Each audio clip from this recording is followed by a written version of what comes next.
കഴിഞ്ഞ മാസം തുർക്കിയിൽ നടന്ന നാറ്റോ ഉച്ചകോടിയുടെ സമാപനത്തിലാണ് ട്രംപ് വേദിയിലേക്ക് എത്തിയപ്പോഴേക്കും തന്നെ അദ്ദേഹത്തിന് അതിനു മുൻപ് തന്നെ അദ്ദേഹത്തെ രഹസ്യമായി തുർക്കിയിൽ നിന്ന് മാറ്റാനുള്ള സുരക്ഷിതമായി മാറ്റാനുള്ള പദ്ധതികൾ ആരംഭിച്ചു കഴിഞ്ഞിരുന്നു രഹസ്യാന്വേഷണ വിഭാഗം അമേരിക്കയുടെ എന്നുള്ളതാണ് പുറത്തുവരുന്ന വിവരങ്ങൾ.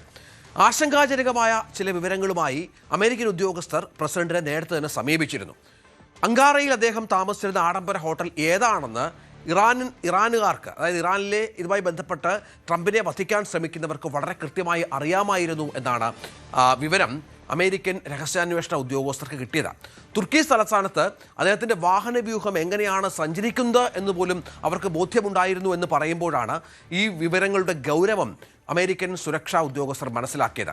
അത് മാത്രമല്ല, ഏത് വിധേനയും തുർക്കിയിൽ വെച്ച്, നമുക്കറിയാം തുർക്കിയും ഇറാനും തമ്മിൽ വലിയ വ്യത്യാസമില്ല, വേണമെങ്കിൽ ഏറ്റവും അടുത്ത് ട്രംപിനെ ഇറാന് കിട്ടുന്ന ഒരു രാജ്യം കൂടിയാണ് തുർക്കി എന്നുകൂടി മനസ്സിലാക്കണം. അങ്ങനെ അവർ വധിക്കുക എന്ന കാര്യത്തിൽ ഉറച്ചു നിൽക്കുകയും മറ്റും ചെയ്തു എന്നാണ് ഏറ്റവും പ്രധാനപ്പെട്ട ഒന്ന്.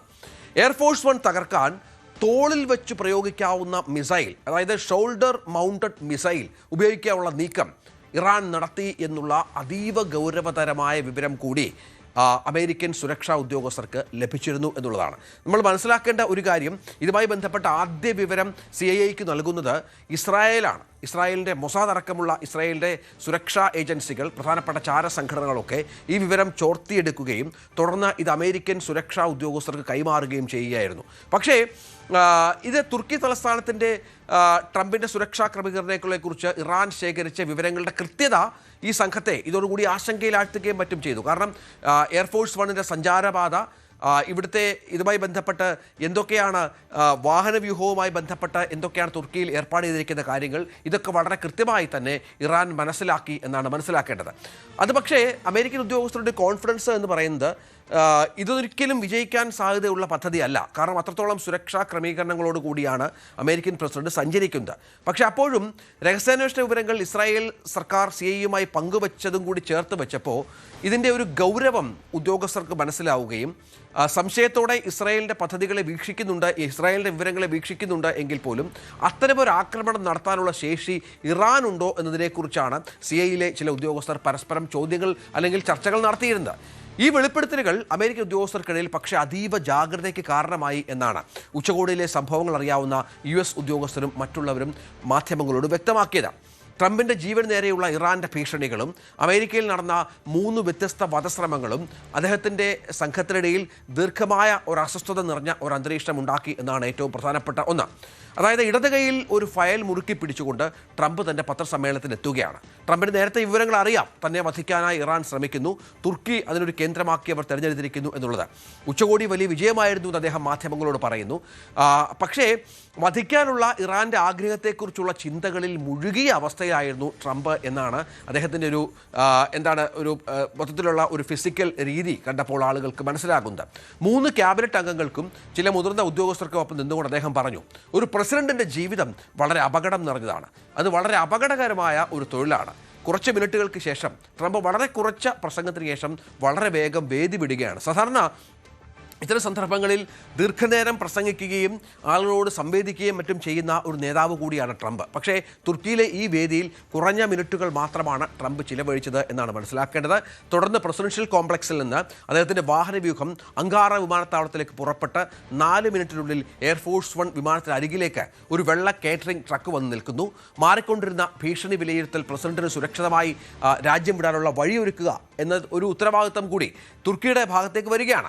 അങ്ങനെ ഉദ്യോഗസ്ഥരടങ്ങുന്ന ഒരു ചെറു സംഘത്തിൻ്റെ ദൗത്യമായി അത് മാറുന്ന ഒരു പശ്ചാത്തലം ഉണ്ടാവുകയാണ്. ലോക നേതാക്കളുമായുള്ള കൂടിക്കാഴ്ചകൾക്കിടയിൽ ട്രംപിനെ വിവരങ്ങൾ അറിയിച്ചുകൊണ്ടും ലഭ്യമായ മാർഗങ്ങൾ വിലയിരുത്തിയും അവർ തുർക്കിയിൽ ആ ദിവസത്തെ ഭൂരിഭാഗം സമയവും ചിലവഴിച്ചു. ദീർഘനേരം ആലോചിക്കാനുള്ള സമയം അവർക്കുണ്ടായിരുന്നില്ല. കൃത്യമായ ഭീഷണിയെക്കുറിച്ചുള്ള വിവരങ്ങൾ പുറത്തു വന്ന മണിക്കൂറുകൾക്കുള്ളിൽ, അതായത് ജൂലൈ 8 വൈകുന്നേരം തന്നെ ട്രംപ് തുർക്കി വിടാൻ തീരുമാനിച്ചിരുന്നു എന്നാണ് ഇപ്പോൾ വിവരങ്ങൾ പുറത്തുവിടുന്നത്.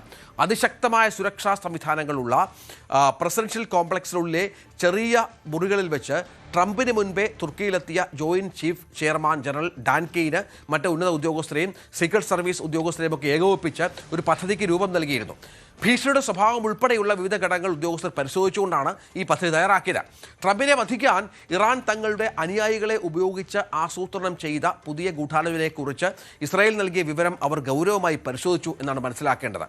ഏതായാലും ഇത് ആ തരത്തിൽ ട്രംപിനെ എത്രയും പെട്ടെന്ന് തുർക്കിക്ക് പുറത്തേക്ക് എത്തിക്കുക എന്നുള്ളതായിരുന്നു ഈ ഉദ്യോഗസ്ഥർ ലക്ഷ്യം വെച്ചത്. അതിനാണ് ഈ പദ്ധതി ആസൂത്രണം ചെയ്യുകയും മറ്റും ചെയ്തത്. അതായത് ഖത്തർ നൽകിയ എയർഫോഴ്സ് ഫണ്ടിൽ യാത്ര ചെയ്യുന്നതിലെ പ്രശ്നം അവർ മനസ്സിലാക്കുകയും ഈ എയർഫോഴ്സ് വൺ വിമാനം നേരത്തെയുള്ള യഥാർത്ഥ എയർഫോഴ്സ് വൺ പ്രസിഡന്റ് വർഷങ്ങളായി ഉപയോഗിക്കുന്ന എയർഫോഴ്സ് വൺ വിമാനവുമായി ബന്ധപ്പെട്ട് സുരക്ഷാ ക്രമീകരണങ്ങളിൽ വളരെ പുറകോട്ടാണ് എന്ന തരത്തിലുള്ള വ്യാഖ്യാനങ്ങളിലേക്ക് അല്ലെങ്കിൽ നിലപാടിലേക്ക് അവർ എത്തുകയും ചെയ്യുന്ന ഒരു പശ്ചാത്തലം ഉണ്ടാവുകയാണ്.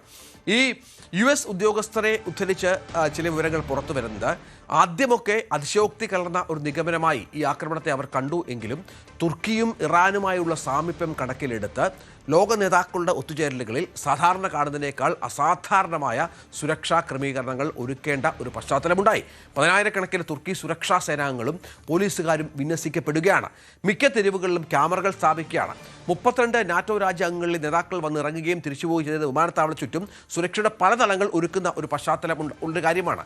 അതുമാത്രമല്ല, ഈ തോളിൽ വെച്ച് ഉപയോഗിക്കാവുന്ന മിസൈൽ എന്ന് പറയുമ്പോൾ ആ മിസൈലിൻ്റെ ശക്തിയെക്കുറിച്ച് കൃത്യമായൊരു ബോധ്യം. കാരണം നമുക്കറിയാം, പരമ്പരാഗതമായ പല ആയുധങ്ങളും ഉപയോഗിക്കുന്ന ഒരു രാജ്യം കൂടിയാണ് ഇറാൻ എന്നുള്ളത് പ്രധാനപ്പെട്ട ഒന്നാണ്. ആ ഇറാൻ്റെ പക്കലുള്ള ആയുധങ്ങളുടെ ശേഷിയെക്കുറിച്ച് കൃത്യമായൊരു ധാരണ ഇല്ലാത്തതും ഉദ്യോഗസ്ഥരെ വല്ലാതെ കുഴക്കുന്ന ഒരു പശ്ചാത്തലം ഉണ്ടാവുകയാണ്. അങ്ങനെ സുരക്ഷിതമായി തന്നെ ട്രംപിനെ മാറ്റാനുള്ള എല്ലാ നീക്കങ്ങളും നടത്തി അതിനാണ് ഒരു നാടകം എന്ന തരത്തിൽ കാര്യങ്ങൾ മുന്നോട്ട് കൊണ്ടുപോകാൻ പറ്റി ചെയ്തത്. അങ്ങനെയാണ് ട്രംപിനെ വിമാനം മാറ്റുകയും ആ തരത്തിൽ $400 ദശലക്ഷം വില വരുന്ന ജംബോ ജെറ്റിൽ നിന്ന് ട്രംപിനെ മാറ്റുകയാണ്. അതിനുള്ള വിശദീകരണമൊക്കെ വളരെ കൗതുകകരമായി പിന്നീട് ട്രംപ് അടക്കം നടത്തുന്ന ഒരു പശ്ചാത്തലമുണ്ടായിരുന്നു. ട്രംപ് ഈ വിമാനത്തിൽ യാത്ര ചെയ്യുക എന്നുള്ളത് തനിക്ക് ഗിഫ്റ്റായി ഖത്തർ തന്ന ഒരു വിമാനമാണ്. യാത്ര ചെയ്യുക എന്നുള്ളത് അഭിമാനകാര്യമായി ട്രംപ് കണക്കാക്കിയിരുന്നു എങ്കിൽ പോലും ഈ പ്രശ്നം ഉദ്യോഗസ്ഥർ ട്രംപിനെ ധരിപ്പിക്കുകയും തുടർന്ന് വിമാനം മാറാനുള്ള ആവശ്യം ട്രംപിനോട് പ്രധാനമായും ഉദ്യോഗസ്ഥർ ഉന്നയിക്കുകയും മറ്റും ചെയ്യുകയാണ്. അങ്ങനെയാണ് ചെറിയ ഒരു ജെറ്റ് വിമാനത്തിൽ ട്രംപ് കയറുന്ന ഒരു സാഹചര്യം ഉണ്ടായത്. അതിന് പക്ഷേ ഇപ്പോൾ പുറത്തു വരുന്ന വിവരം ട്രംപ് മാത്രമാണ് വിമാനം മാറി സഞ്ചരിച്ചത് എന്നും ട്രംപിൻ്റെ മറ്റ് പ്രധാനപ്പെട്ട ഉദ്യോഗസ്ഥരെല്ലാം ആ വിമാനത്തിൽ തന്നെ യാത്ര ചെയ്തു. അതായത് ഏതെങ്കിലും തരത്തിൽ അറ്റാക്ക് ഉണ്ടാകാൻ, അതായത് ഇറാനെ തെറ്റിദ്ധരിപ്പിക്കുക, അതായത് ഈ വിമാനത്തിൽ അദ്ദേഹം യാത്ര ചെയ്യുന്നുണ്ട് തെറ്റിദ്ധരിപ്പിക്കുക, പക്ഷേ അതിന് ജീവനായി വില കൊടുത്തത് ഈ ഉദ്യോഗസ്ഥരെയാണ് എന്നുള്ള പ്രധാനപ്പെട്ട വിവരങ്ങൾ കൂടിയാണ് ഇപ്പോൾ പുറത്തു വരുന്നത്. ഇതിപ്പോൾ വലിയ തോതിൽ അന്താരാഷ്ട്ര തലത്തിൽ ചർച്ചയായിട്ടുണ്ട്. അമേരിക്കൻ പ്രസിഡന്റിനെ വിറപ്പിക്കുന്ന തരത്തിൽ ഇറാന്റെ പദ്ധതികളെങ്കിലും എത്തി എന്നുള്ളതാണ് ആ രാജ്യത്തെ സംബന്ധിച്ചിടത്തോളം അഭിമാനകരമായ നേട്ടമായി അവർ കാണുകയും ചെയ്യുന്നത്. അങ്ങനെ തുർക്കി യാത്ര, പ്രത്യേകിച്ചും നാറ്റോ ഉച്ചകോടിയിൽ പങ്കെടുക്കാനുള്ള യാത്ര ട്രംപിനെ സംബന്ധിച്ചിടത്തോളം ഒരു പേടി സ്വപ്നമായി എല്ലാ കാലവും നിലനിൽക്കുകയും ചെയ്യും.